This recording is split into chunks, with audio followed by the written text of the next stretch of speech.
Selamat datang di 66,6 FM, tempat di mana mimpi berganti menjadi mimpi buruk dan kegelapan menceritakan cerita terdalam. Jangan lupa untuk menekan tombol subscribe dan lonceng notifikasi, sehingga Anda tidak akan ketinggalan setiap episode misteri yang kami sajikan. Bagikan channel kami kepada teman-teman yang juga suka merasakan sensasi horor.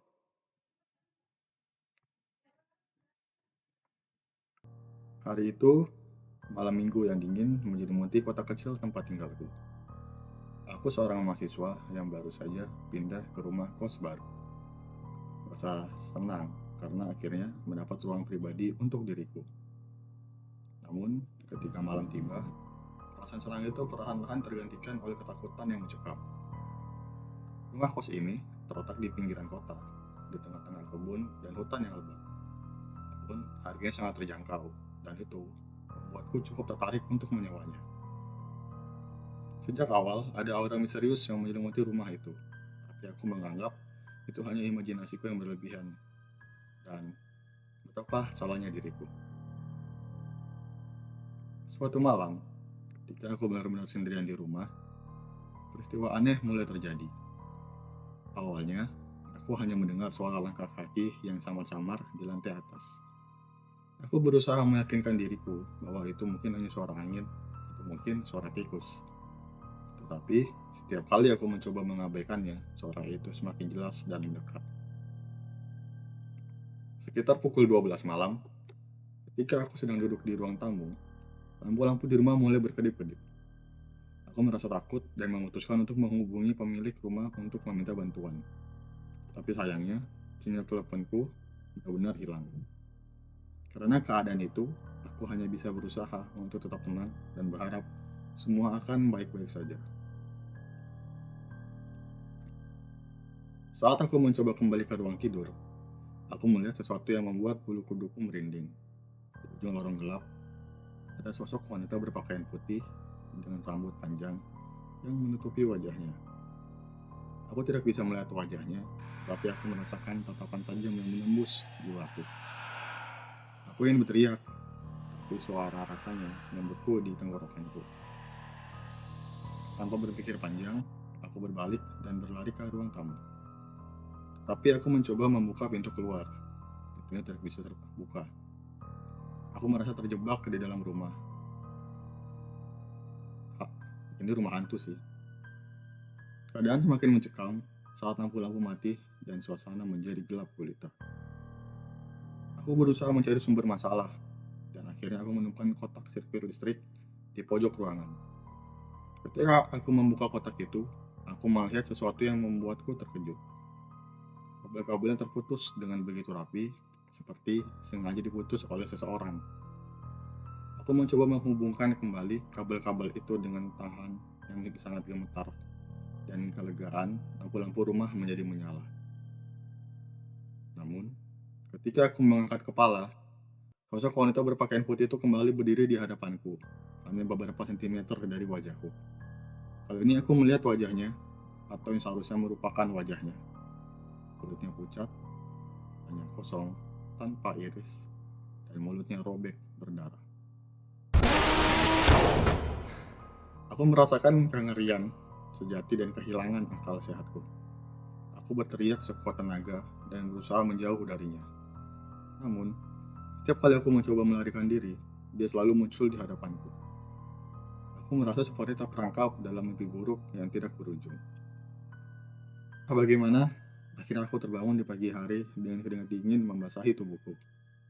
Aku merasa lega karena menyadari bahwa semua hanyalah mimpi.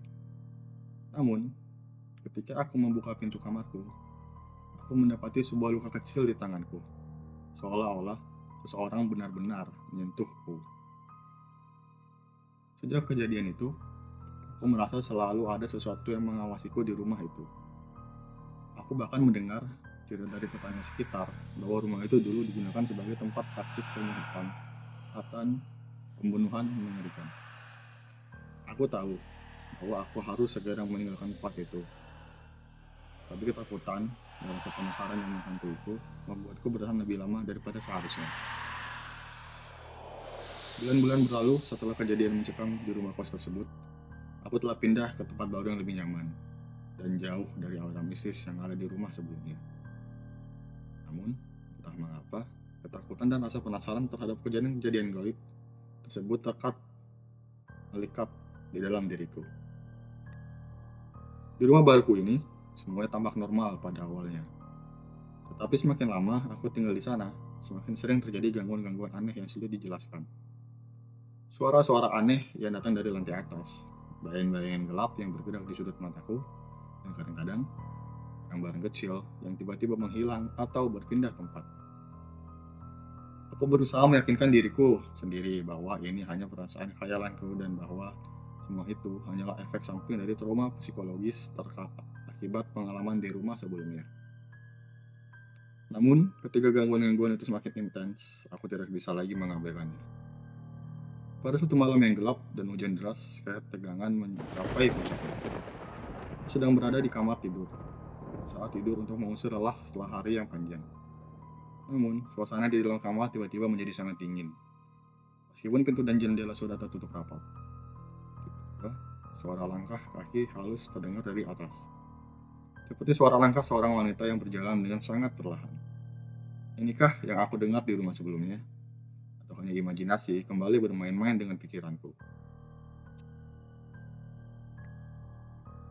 Rasa penasaran yang berani akhirnya membuatku bangkit dari tempat tidur dan berjalan menuju tangga menuju ke lantai atas. Saat aku mencapai lantai atas, aku merasa seperti ada sesuatu yang menyergap dari balik bayangan gelap di ujung koridor. Aku ingin berbalik dan kembali ke kamarku, tetapi sesuatu menghentikanku. Di ujung koridor, ada seseorang wanita berpakaian putih dengan rambut panjang yang menutupi wajahnya. Sosok ini, sosok yang sama persis seperti yang pernah kulihat di rumah sebelumnya. Hatiku berdebar kencang dan nafasku tercekat. Tak mungkin ini hanya kebetulan. Ini adalah sesuatu yang lebih mendalam. Wanita itu perlahan-lahan mendekatiku, langkah demi langkah, sementara aku hanya terpaku di tempat tidak bisa bergerak. Aku mencoba berteriak, tapi suaraku sepertinya telah hilang. Hanya bisikan-bisikan hampa yang keluar dari mulutku. Tiba-tiba, sosok itu mengangkat tangan, dan kulihat tangannya penuh dengan darah. Tubuhku bergetar ketakutan. Apakah dia akan menyakitiku seperti yang dia lakukan di rumah sebelumnya? Namun, pada menyerangku, dia hanya menunjuk ke arahku dengan tangan berdarah, seolah-olah ingin memberi peringatan. Aku tidak mengerti, aku tidak tahu apa maksudnya. Dan sebelum aku sempat mencari tahu lebih lanjut, sosok itu menghilang begitu saja. Semua yang tinggal hanyalah hampa dan rasa ketakutan yang semakin mengelak dalam hatiku. Malam itu aku tidur dengan mata terbuka, merenungkan arti dari apa yang baru saja kulihat. Semakin banyak waktu yang berlalu, semakin yakin aku bahwa telah berurusan dengan sesuatu yang di luar akal sehat. Tidak ada penjelasan rasional yang bisa aku temukan.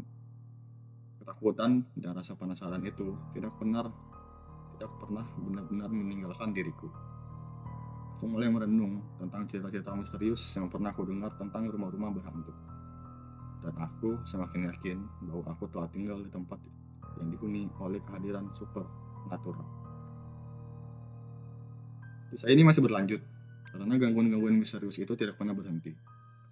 Aku belajar untuk hidup dengan ketakutan itu dan menghindari lantai atas rumahku. Sebisa mungkin. Entah bagaimana caranya. Aku memutuskan untuk tidak berbicara tentang hal ini kepada siapapun. Aku takut akan dianggap gila atau aneh.